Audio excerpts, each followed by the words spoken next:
This MFL Marmac Coach Conversation brought to you by Birdnow Chevrolet, Havlicek Trucking, and Meyer Auto Service. We're with girls basketball coach Jason Winter. And coach, for the third time in the last 4 years, you guys were crowned Upper Iowa Conference champions, went through league play undefeated, finished 18-4 on the regular season. Obviously, a very good regular season campaign, and you're focused on the postseason, but a lot to appreciate from what your kids accomplished on the floor this year, I'd imagine. Yeah, we're pretty excited with how we ended the season. I know going into the year, our goal was to bring the conference title back to MFL Marmac, and that was a goal on a lot of our girls' goal sheets. And I thought we had an opportunity to do that if we could stay healthy and play decent basketball. We struggled with the health a little bit. I thought maybe this year a conference title, whoever won it would maybe have a couple losses. And we were fortunate enough to get through it undefeated. So we're extremely happy with how things turned out. Right now, you're currently on a 10-game winning streak. Your last loss was to Decorah in early January. Obviously, confidence-wise, your team is rolling right now. What do you credit that to? Yeah, Decorah's they're much improved over the past few years. They got some tough guards. They really play hard. I wish we would have played a little bit better than what we did there. It's one of those nights where things just didn't go our way, and they had a lot to do with that. And we kind of just got back to the basics after that game and really worked on playing harder and trying to get more people involved. And I mean, one of our go-to players is Riley Moreland, and we need her to take some more shots and be more aggressive on the offensive end. And she's kind of done that here in the last month and a half for us. So we're a completely different team, and we can get her going, keep her active and moving, and then everyone seems to feed off of her. So that's what we've tried to do here lately. And obviously, Riley's had a very special season for you, 17.1 points and 8.7 rebounds per game, also averaging about 3 steals a game. What makes her a special player? She's got some good length. She's very smart. She understands the game. She can play inside. She can go outside. She's got great length. She anticipates the passing lanes. Like to get her a little bit more physical. She's going to play at the next level next year at the University of Sioux Falls. She's a 1,000-point scorer for us, over 500 rebounds.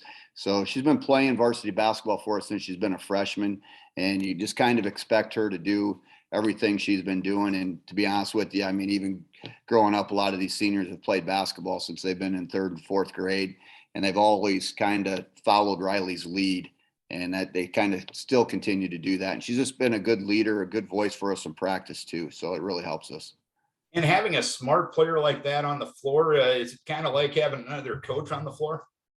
Yeah, absolutely. There's times we'll call different things and Riley might question us, or she might kind of sometimes go and do her own thing, which sometimes we don't really see eye to eye.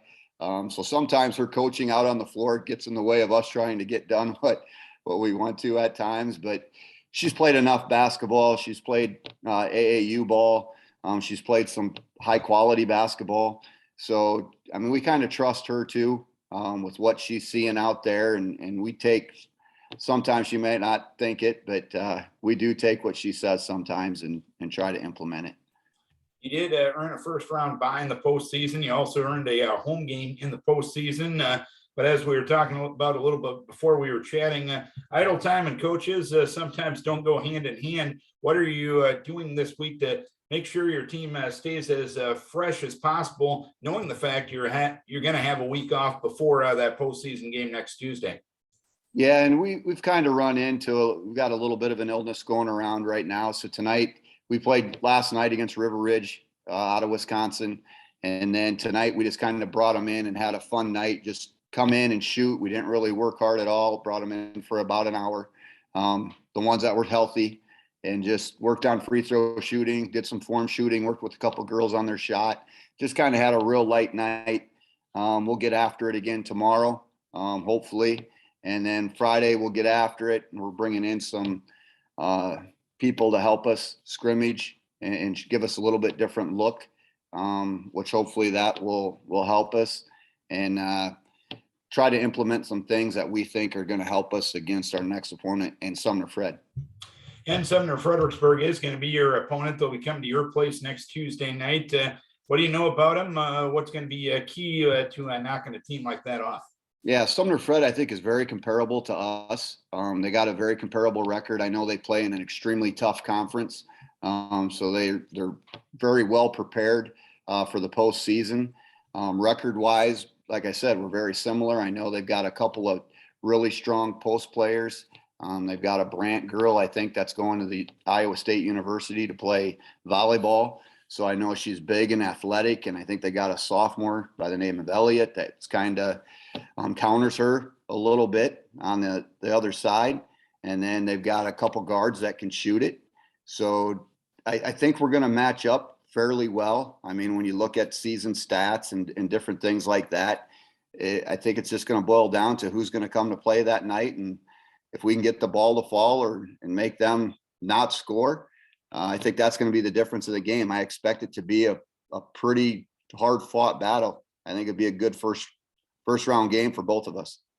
And what's it going to take to keep playing basketball as long as you can this year? We're going to have to cut down on our turnovers. We've got some really good ball handlers, but for whatever reason, we just get sloppy. We get lackadaisical with the ball. And unfortunately, sometimes some of our competition where we get big leads early, our girls just kind of go into coast mode and they kind of lose their focus. In the postseason, you can't do that. Especially, like you said, we got to buy the first round and we're playing another team that got to buy. So from now on, the rest of the year, the teams you play, you're going to be playing some pretty good competition from here on out.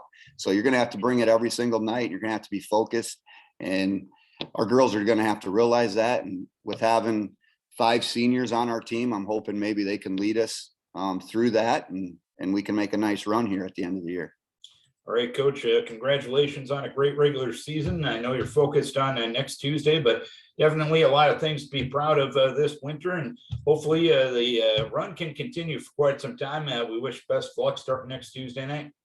All right, I really appreciate it. Jason Winter is the head coach of the MFL Marmac Bulldogs. They won their 3rd Upper Iowa Conference title in the last 4 years. They open up the postseason next Tuesday night, hosting Sumner Fredericksburg.